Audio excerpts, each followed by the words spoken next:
to everyone. And I self Muzahir Ali, and today we are going to talk about calculus. And this is, as you can see from the title, that this is the uh, introduction to the calculus. So we are just going to learn some basics of the calculus and why the we are studying the calculus and what's its importance and how we can integrate this mathematics branch into other fields. And so um, let's start. Oh, sorry.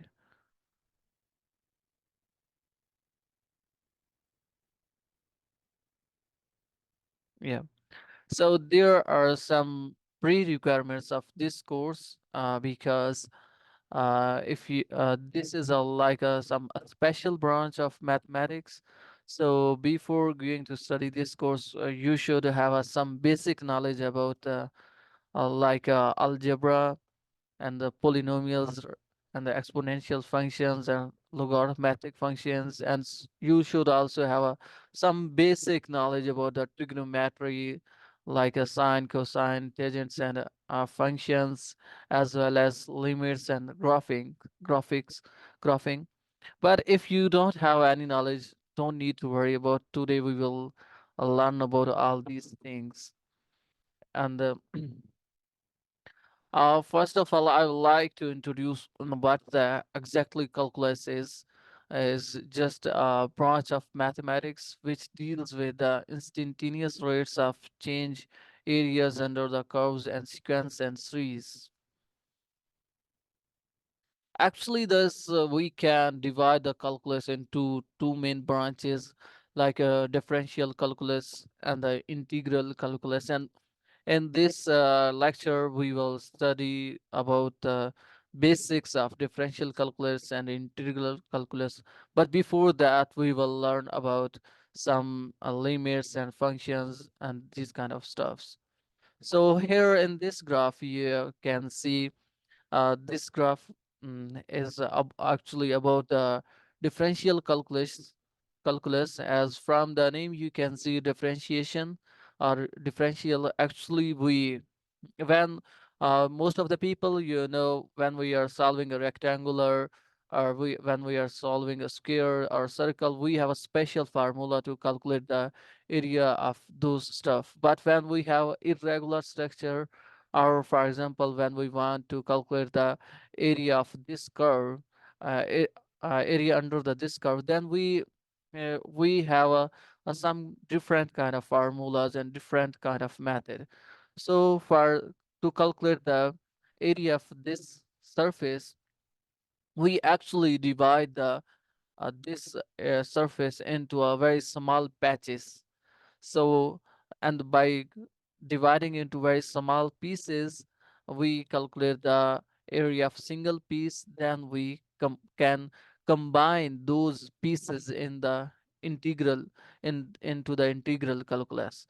Differential calculus is about the division in of the different structure into very small pieces, and the integral calculus is just a summation. From this formula you can see how we can calculate the area of this structure or the area of this curve.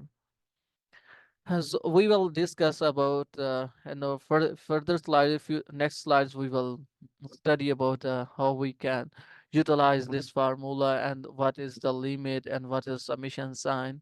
So we are going to discuss into the next slide. So the question is that, so why we are studying a calculus? Is it any beneficial in the real life?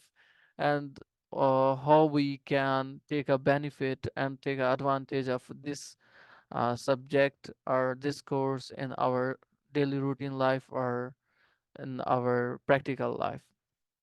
So the calculus plays a very crucial role in the various fields, providing power tools for modeling, analyzing, and solving problems in the real world. For example, in the computer science, if we take the example of computer science, All the data analysis and optimization is based on the calculus. And similar, if we take any kind of engineering like a mechanical, civil, or even chemical, so when we are designing some structure or analyzing the structure or optimizing our models, then we have to use some calculations, some we have to use some functions, we have to use some integration, we have to use some differentiations. So I think none of the engineering can escape from the calculus. And if we take example of economics and finances, fin- finance, so we can also see the usage of the calculus in the economics and finance for the calculation of production, consumption, and investment. Similarly, in biology and medicine, uh, we can say we can use the calculus. So I think none of the field can escape from the usage of the calculus. So it is very important to go into and to study calculus before going into any choosing before choosing any field. For example, if you are going to choose a computer science or engineering or economics, biology or medicine, whatever, you will have to understand some basic concepts of calculus. So it's very important to understand some basics of the calculus. For example, like the first test, man, Chitboard does not run at his maximum speed at every instant. When he is running, he is not running at his maximum speed. And then how then do we approximate his speed at any given instant?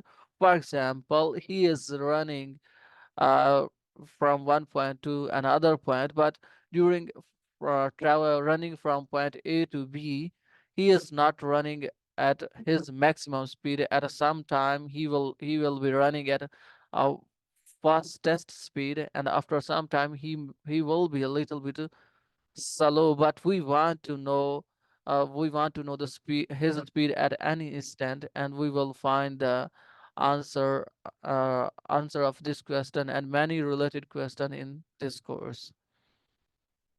So before moving forward, I would like to introduce the concept of a function. Function is a very basic term which is being used into the calculus, and the function is just a rule or correspondence.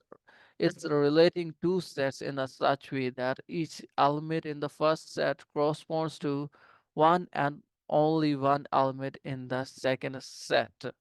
So I think most of the people cannot understand this, and so I would like to explain it more briefly in next few minutes. For example, the area of the square depend on one of its side. Let's say x by the formula as most of the people maybe how the what is the area of the square. It's just length by width, so we can find the area of the square. So we say that a is a function of a x sorry is we can say that a is a function of x. And if a variable y depends on a variable x in a such way that each value of x determines exactly one value of y, then we say that y is a function of x.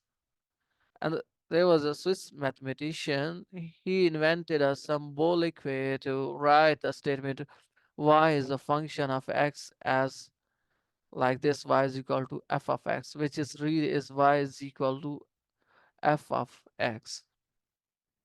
And I will like to make it more simpler. So before moving forward, I will like how we can denote the functions.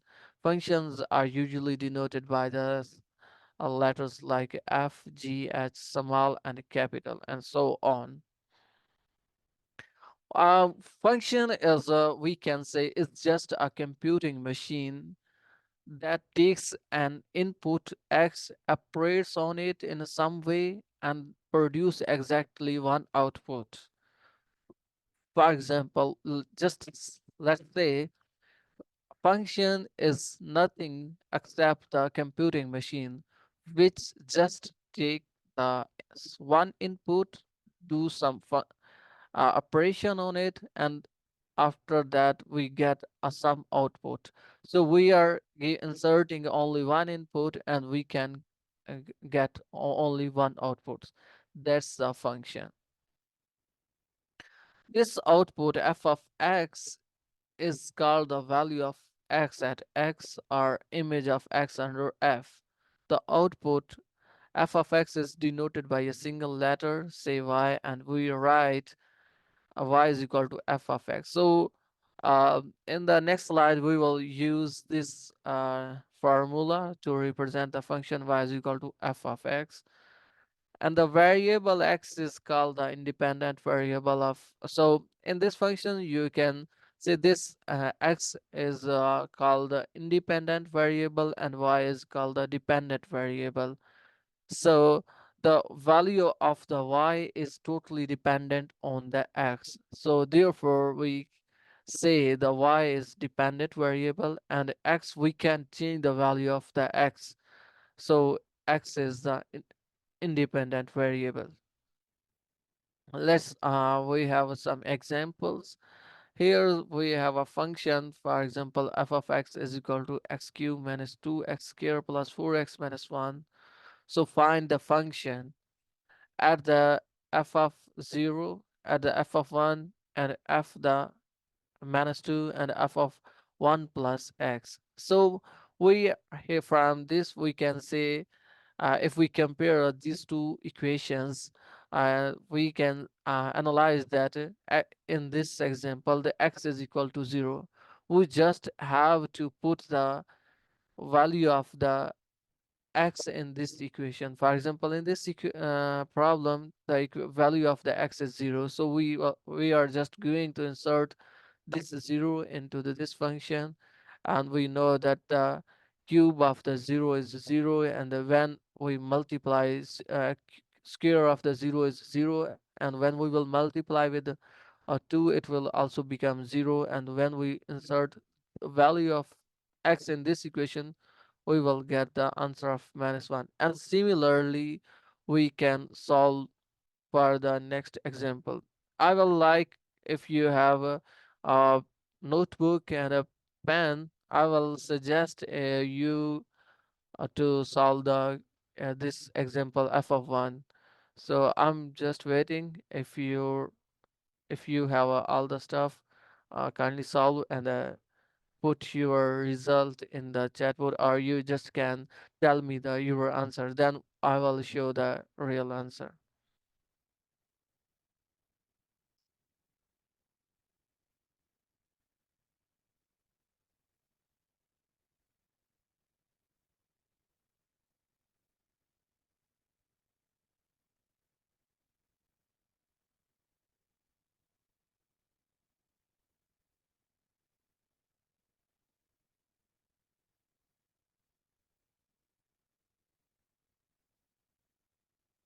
To remind you, ladies and gentlemen, you are with Atlantic International University. Today's class is on the topic of introduction to calculus. We're getting some very, very good stuff from our subject matter expert, Muzahir Ali.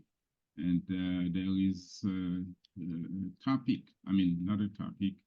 The topic is introduction to calculus, but there is question on the screen right now for you, a type of equation for you to try to resolve. This is what we call a Socratic type of question, so that you can be involved and participate to whatever extent you are capable of. So please go ahead and let us know where you stand. Thank you. Yes, exactly.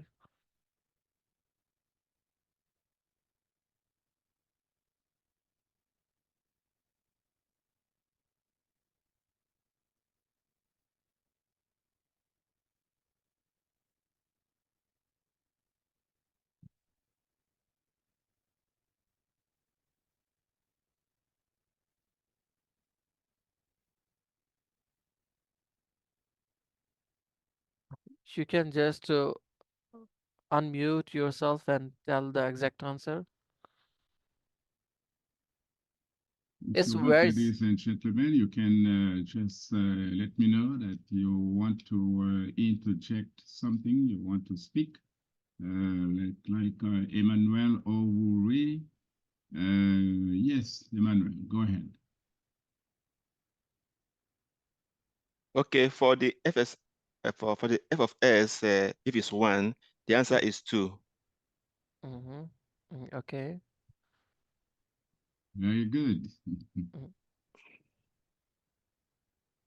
Any other participant, whether live with your microphone, or if you prefer to go to the chat line, that Oh yes. box Oh, is also available. Thank you, Vishnu okay. Pandai. Thank you, Uh, Tel Marine Jackson. Uh, Go ahead, ladies and gentlemen. We are ready for you. We enjoy your participation. We enjoy your involvement. just try. Just try. Okay. Give mine. Yeah, I got it. Mine Uh, Yeman, thank you. yeah.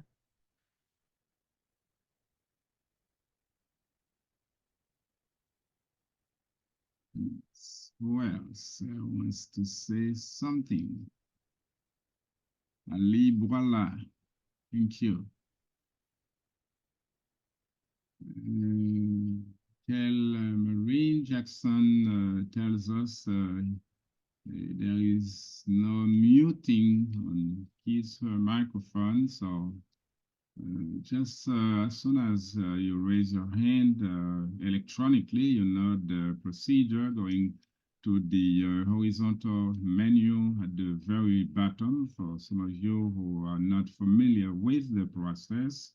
And this way you Okay. can let Okay. us know. Ali Uh, uh, Boala. Go ahead, Ali Boala. Olive Oh, olive oil.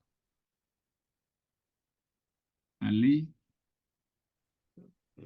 Hello, hello. So the answer is 2 for FX1. Oh, yeah. Okay. Okay. Okay. Yeah. Okay. So I think we should move because Hello? we'll. Hello? Yes, Yeah. yes, we're Yeah. getting you very well, Ali. Okay, you can hear me well. That's good. Yeah. Yes, Yeah. Yeah. we heard your answer, Okay. and we Okay. And appreciate that. so let's move to the next example, and I would like to show the exact answer, real answer of this. And let me show. So here, exactly, you are right, and you're. I think what I have explained, have understand is clearly show that you are right. So similarly, we can solve the this problem for the uh, in f of minus 2 and f of 1 plus x in similar way. I think I did not need to explain all about, but for those who cannot understand, I just we have to replace the x with a 1, and we have to solve this equation. And then this equation we just have to replace x with minus 2, and we just have to take a cube of minus 2 and the square of minus, and then just a simple multiply. And here we are just first of all we will have to open the this cubic formula. Maybe this is very basic, and you have to you can understand easily. So first of all we will open this square, and then we will insert the value of x. So there's another example for the functions. For example, for here, this is another for the given function f of x, 3x plus 2, and g of x is 2x minus 1. Find the value of f of g of x. Here's we have two functions. One is f of x is equal to 3x plus 2, and another function is g of x is equal to 2x minus 1, and we have to find the value of f of g of x. So the given two functions are f of x and g of x. We need to find the function f of g of x. So how we can write f of g of x. We can write f into g of x. So first of all, we will put the value of g of x into the this function. That's very simple, just simple multiplication, and then finally we will have get an answer. So there's another very basic thing which we have to know before going into depth of the calculus. So that is a limit. So we know that what a limit is. A car can go only so fast and so faster. And another word, so we can take another example like if a 1 gallon has a maximum capacity of one container can have or a trash can has a 33 gallons, so it will have only 33 gallons. So that's the actually limit of the that trash can. So everything has some limitations. So it is a natural for measured amounts to have a limits. For example, we are going to take another example. uh is the for what for instance is the limit to the height of a woman. The tallest woman on the record was Jin Lian Zheng from the China, who was 8 feet 1 inch. Is this the limit of height to which a woman can grow? Perhaps not, but there is likely a limit that we might describe in the inches if we were able to determine what it was. So there is a limit. Everything has some limitations, but that's the not a limit. For example, every woman cannot be 8 feet and 1 inch. Maybe in future, some women can be 9 inch, 9 feet, or like with that. So uh, how we can uh, explain this thing in the mathematics. To put it mathematically, the function whose input is a woman and whose output is a measured height in inches has limit. So, meaning you maybe probably know about some, you have heard this phrase, x approaches zero. Suppose a variable x assumes in a succession series of values as here we have a sum series, for example 1 1 by 2 1 by 4 1 by 16. And in other word, we can say this is just a series of square like 1 1 by 2 1 by 2 square is also 4, and 1 by 2 cube it's a 1 by 8. And so how as the n is increasing, the number is becoming more and more and more smaller. So that's the number is actually approaching to the zero, not exactly zero, but it will be a very small, which will be approximately near to the zero. We notice that x is becoming smaller and smaller as n increases and can be made as small as we please by taking n sufficiently large. This unattending decrease of x is symbolic, written as x of 0 is read as x approaches 0 or x tends to 0. So here we have a two different, the symbol x approaches 0 is quite different from the x is equal to 0. For example, x approaches 0 means that x is very close to 0 but not actually 0. The value of the x is very close to 0, but it is not 0. But x is equal to 0 means that x is actually 0. So this is the key difference between x approaching to 0 or x is equal to 0. And how we can express this into the mathematics, we apply the user term limit x approaches to a f of x is equal to l. This notation indicates that x approaches to a both from the left of x is equal to a and the right of the x is equal to a. The output value approaches 0. From this graph we can see a, if this is the our output l, and whether we are increasing from left side, so we can see the x x is approaching to when the x will approach to a, we will be very close to the L. And similarly, if we came from the right side, the we will finally we will approach to we finally we will get the value of the x. So here is some example of how we can apply the limits and into the mathematics. Here is just take this take let's see this example. Limit x approaches to 1, x square minus 1, x square minus x. So x approaches to 1 means x is not exactly 1, but it's very close to 1. So before putting the value of x into this equation, first of all, we have to check if we put a 1 in place of the x, if the function is becoming 0 by 0, it's becomes undefined. So we have to save the function to become undefined. So we will do the factorization of this function.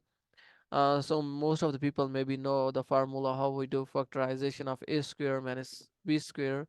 So that's just by a simple formula, and we can do factorize, and then this will be crossed, and after when it will become as very simple, then we can insert the value of x in the this equation. This become a very simple equation, and here we can put the value of x equal to 1, and so finally we will get have the answer.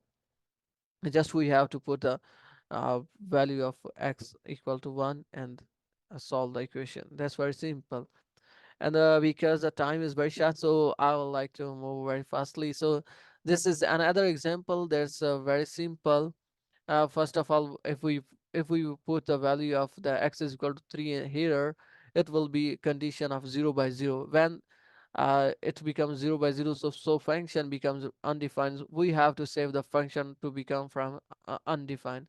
So therefore we will make the factors, and first of all we will make the this function very simple, and this becomes a very simple form of the simple function. And here we will put the value of the x equal to 3, and then we can solve the equation.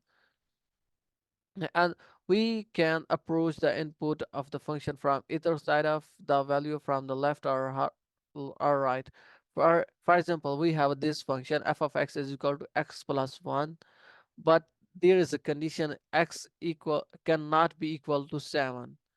So it can be a very less than 7, or it can be a greater than 7, but it cannot exactly be 7. So from this table we can see if we put the value of 6.9 in this function, we will have get the value of 7.9. And similarly, if we insert the value of x equal to 6.99, we will have the answer output will be 7.99. If we give the input of 6.999, we will get the output of 7.999. So we can say that that's the we are approaching from the left side. And if we put the value of the put the input more than 7, because the function cannot be 7, it can be greater than 7, or it can less be can be less than 7. So we are putting a less value and greater value, and by putting this less and greater value, we can divide the function into two categories. One is known as the left hand limit, the another is known as the right hand limit. As we are approaching from the left side, so it's actually we are subtracting minus 0.1. So we is therefore it is known as a left hand. Negative value is mostly known as the left hand limit, and the positive value is known as the right hand limit. So there are some criteria for the existence of the limit of the function. So there are basically three different rules for the existence of limit. Here first of all I will check how we can check whether the limit function is exist or not. Determine whether limit x approaches to 0 f of x and limit x approaches to 4 f of x exist when f of x is equal to 2x plus 1 and f if x is less than is greater than 0 and less than 2, and the another is the greater than 2 and less than or equal to 4. So that's very simple. Actually, we have first of all we are going to check a left hand limit, negative value. So this is less than or 2, less than or equal to 2. So for first of all we will take this value and we will put the replace the x by 2, and we will get an answer of 5. And similarly when we will put the greater than 2, like a greater than 2 is a 4. So finally when we will insert the 4 into this function, we will have again answer of 5. So from this equation expressions, you can see the left hand and right hand, the answer of the left hand limit and the right hand limit is equal. So we can say the limit f at the 2, the limit existence and is it equal to 5. And similarly, and if we insert the there's another function like for example, if we take the another value and let's say it's the 4, and we will get the answer of 3. So we can see the left hand and right hand limit is not equal, therefore the limit does not exist. For the existence of limit, the left hand limit and the right hand limit should be equal. If the right hand limit and left hand limit is not equal, the function does not exist. So we can divide a function into two categories. One is the continuous function, the another is a discontinuous function. A function is said to be a continuous at a number c if and only if the following three conditions are satisfied. First condition is f of c it should be defined, it should not be undefined. The second, we have to check the if limit exists or not, if limit should be exist for the continuous function. And the second, limit f of c f of x should be equal to f of c. In the discontinuous function, can be we can say those function in which any of them condition is not being satisfied, then the function is said to be discontinuous. So let's see this example. Consider the function f of x is equal to x squared minus, we have solved this equation in the previous slide. First of all, we have to do the factorization of this function. Here they did not define f of 1 is not defined. For example, if we just put a 1, the function will be 0 by 0, so the function will be become undefined. So our this condition is not satisfied, so we can say that the function is discontinuous. And similarly we have another example for f of x. F of x is equal to 3x squared minus 5x plus 4. Discuss the continuity of x at x is equal to 1. So we have to satisfy this condition to check if the function is continuous or the function is discontinuous. So first of all, we are going to check this condition.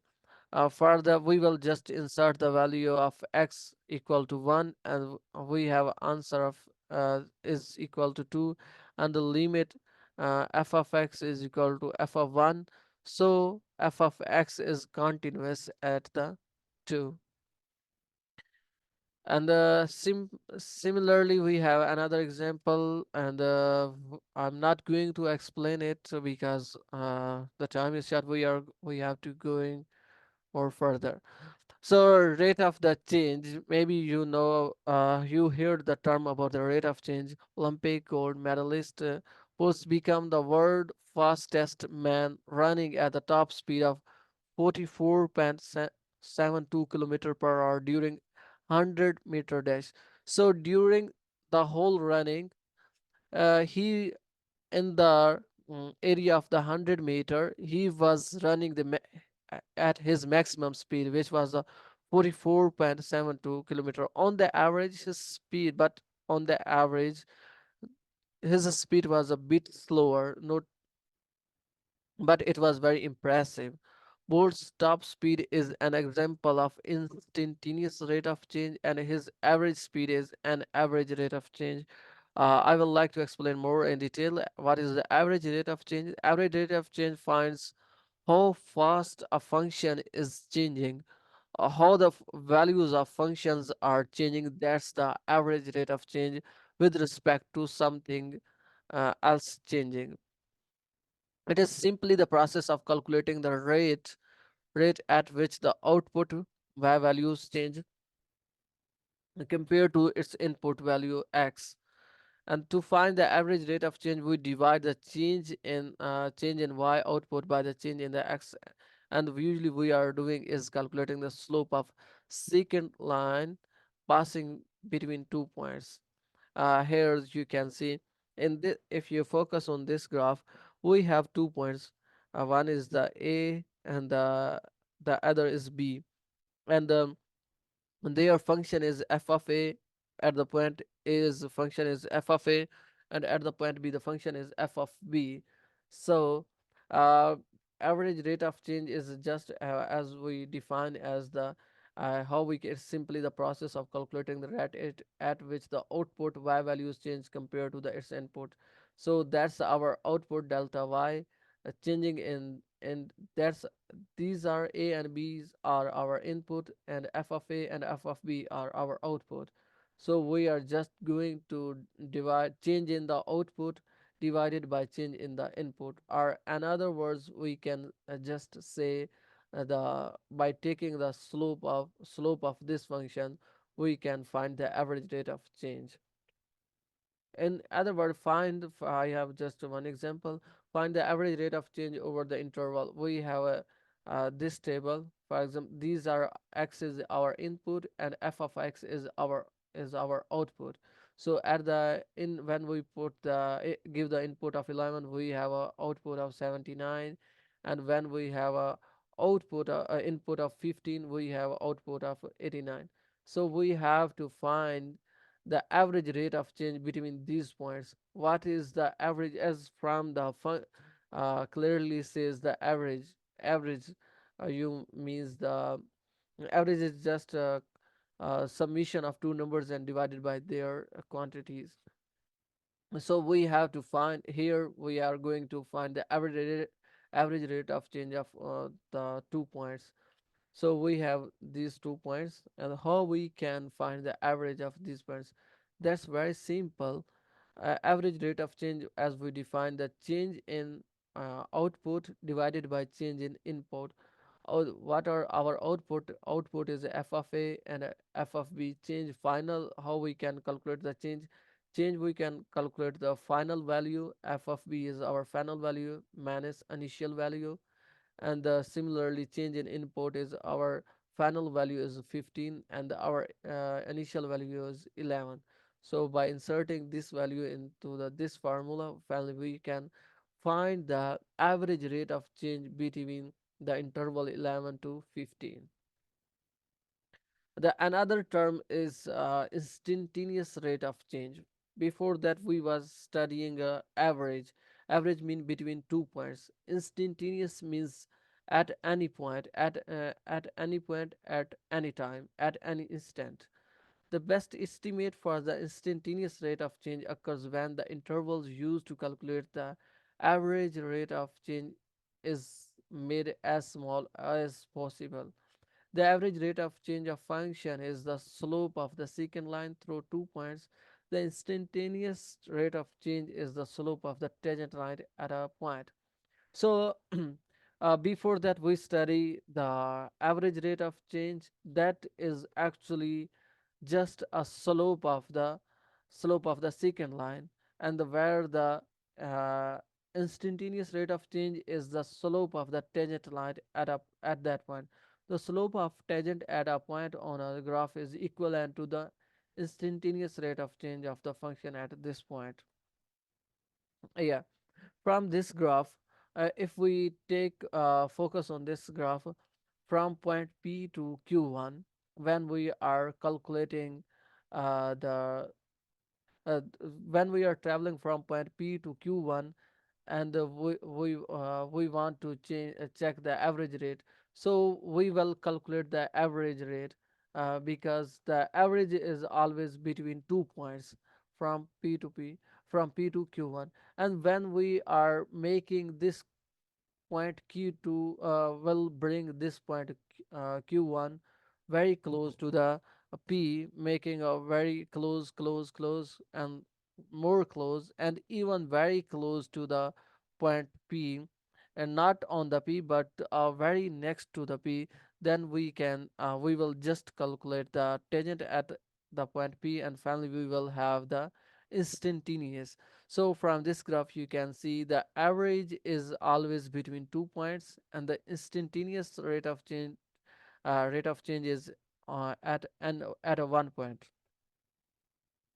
So the slope at the point P, the slope of the tangent line can be approximated by the slope of the secant line as the run of each secant line approaches zero. Because you are interested in slope as the run approaches zero, this is a limit question. One of the main reasons you study limits in the calculus is so you can determine the slope of curve at a point, the slope of tangent line.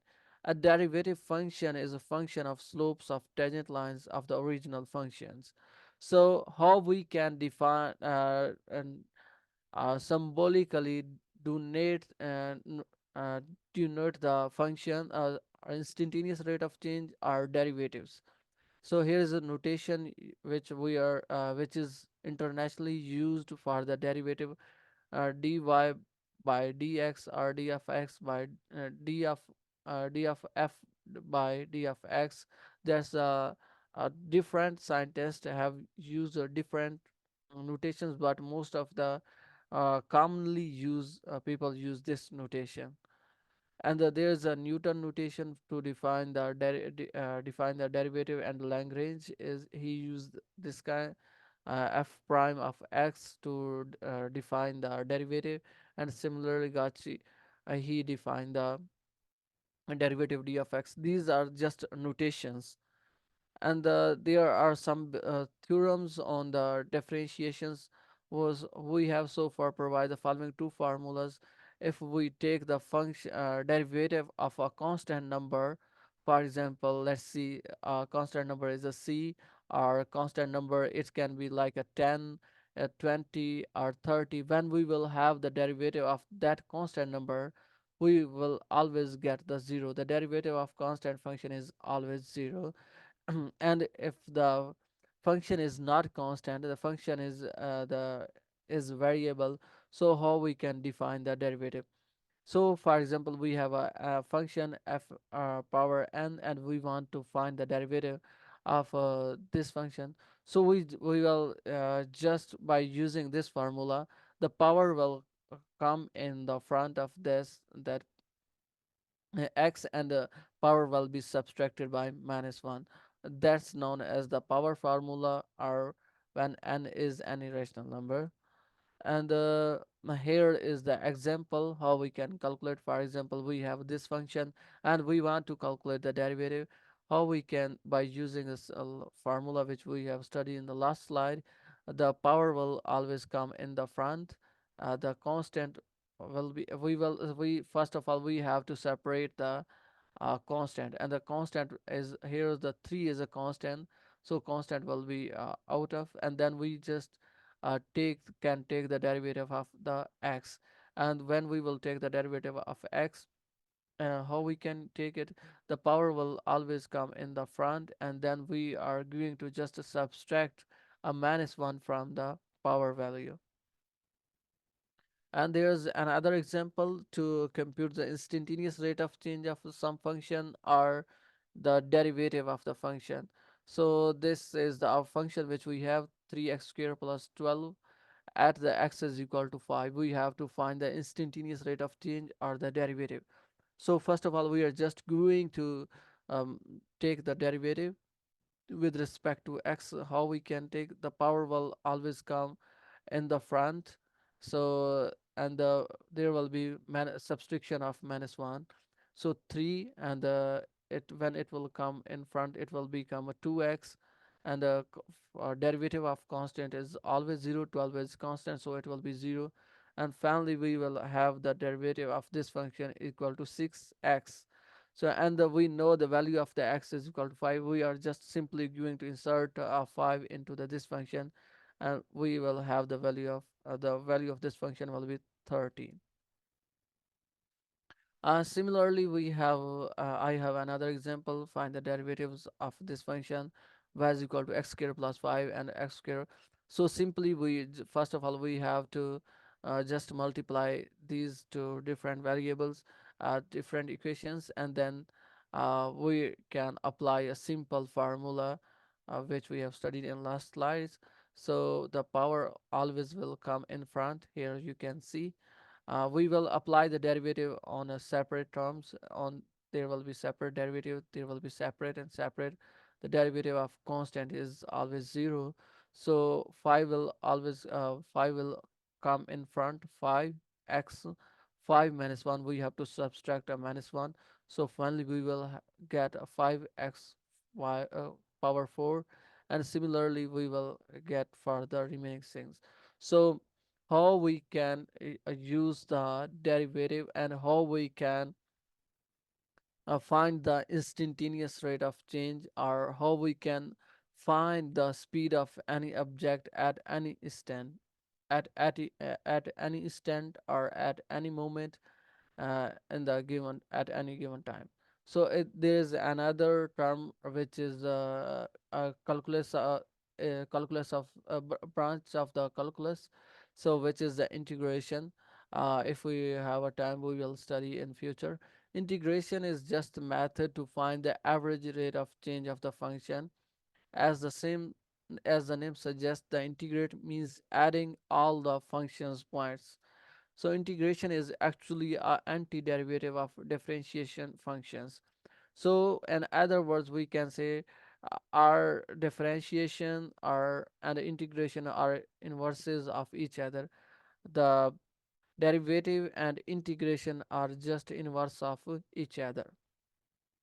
And then inverse process of differentiation, the process of finding such a function whose derivative is given, is called antiderivation or integrations. So here is just how we can uh, represent the integration mathematically. This sign is used to express the integration, and mathematically we can write f of x, d of x is the derivative of that function, and finally we have some value and plus constant. And to f of x is called the integrand, and c is named as the constant of integration. The symbol, this f d of x, indicates that integrand is to be integrated with respect to x. Note that d by d of x and this symbol f r and d of x are inverse operation of each other. Here is the basic formula of how we can find the integration. For example, we have a function ax plus b power n d of x, and when we apply the integration on this function, there the power will be added, and the power will be go into the division. So here you can see when we have applied the in the last slide we have studied about the uh, derivatives. So in the derivatives, what we have studied, the power is always comes in front, and we subtract a -1. But here we just add a one value, and the power is always come in the division. So this is a very simple formula, simple form of the integration. For example, x power n d of x. How we when we will solve this problem or this equation. So the power we will have to add a +1, and that power will be come into the division. So and we will have to add a one constant. Here is an example of the integration. For example, we have to find the integration of x power 5.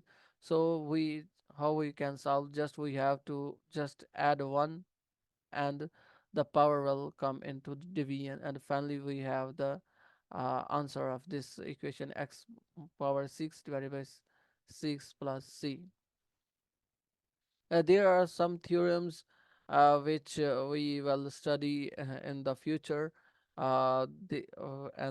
It's just a very basic overview of the derivative and integrations, very basic.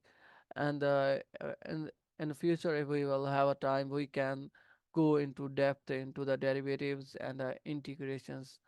So uh, here I have another example that's related to these theorems. So I think we have a couple of winners. The integral of the product of constant and function is equal to product of constant integral of the function. And symbolically, we can represent like integration a f of x d of x, and the constant always come in the front of the this symbol, and we just apply the integration on the function. And if we are going to apply integration on two functions which are being to be add or to be subtracted, we apply the integration on the uh, we separately on each function. So in this example, for first of all, we will just multiply, make the this function simple, and we have a very simple form of the function. Then we will just apply the integration on each value, and finally we have the answer of this. Thank you very much for your kind attention, and if you have any question, please you can ask. Thank you very, very much, Muzahir Ali, on behalf of the entire institution of Atlantic International University. The thank you is also for each and every one of you, our beloved participants, because your attendance was crucial to the overall operation of this class or its general success, so to speak. So thank you very, very much again. This was a quite comprehensive introduction to calculus with our SME Muzahir Ali. I understand, ladies and gentlemen, that many of the data that Ali shared with us might have proved a little difficult to grasp or to understand. We're talking about calculus. It is usually a very tough subject for virtually anybody who is not quite comfortable with the world of mathematics. But hey, this is exactly what learning is all about. You don't understand something, you simply ask questions and wait for the answer. And as these answers keep coming in, then your learning uh, evolves, progresses, and by the time you blink your eyes, then you too become an expert. This is what is the rationale behind those extra learning opportunities that the Atlantic International University has made available to the entire family. Thank you very much. We don't have too much time left, but Emmanuel Ouwe, we understand you have a question. You may remove the PowerPoint slide, if you will, Muzahir Ali, so that we can better see the hands when they come up from our audience to ask questions. So you may stop sharing as we now have a question from Emmanuel Ouwe. Go ahead, Emmanuel. Okay, thank you. Thank you very much, Doctor. And You're welcome. Ali, thanks for the presentation as well. It has been a long time, so try to catch up with, try to kind of refresh my mind on this calculus. So, yeah, can see here that you mentioned y is you said something about the limit of a function not equal to Mhm. 7. That is, it's a does not exist. So I don't know if that is a rule or is this just particular to the particular topic? It's for the you are talking about the criteria for the existence of limit, right? Yes. So Uh, you did mm, mention about mhm, 7 in mhm. particular that does not exist. I want to know, is it a rule or is it just for that particular uh, Mm, equation? mm. Uh, so you're talking about this slide, right? Take the one before this, we have the Mm. table and you have, Oh, this. Okay. yes, yeah. Oh, okay, okay. So, uh, that's not a rule. They just have a condition. They have just to make a condition by themselves that when x is equal to 7, the limit does not exist, because we have studied some rules for the existence of the limit. For example, here. Mm, So, if the limit should exist, we have some criteria.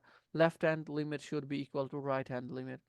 Therefore, when the x is equal to 7, the our function becomes undefined. Here you can see the conditions. So we have to save the function to be undefined. So therefore they have mentioned x cannot be 7. So that's the condition of this function. That's Okay, not all right. exactly rule. Okay, Okay. thank you.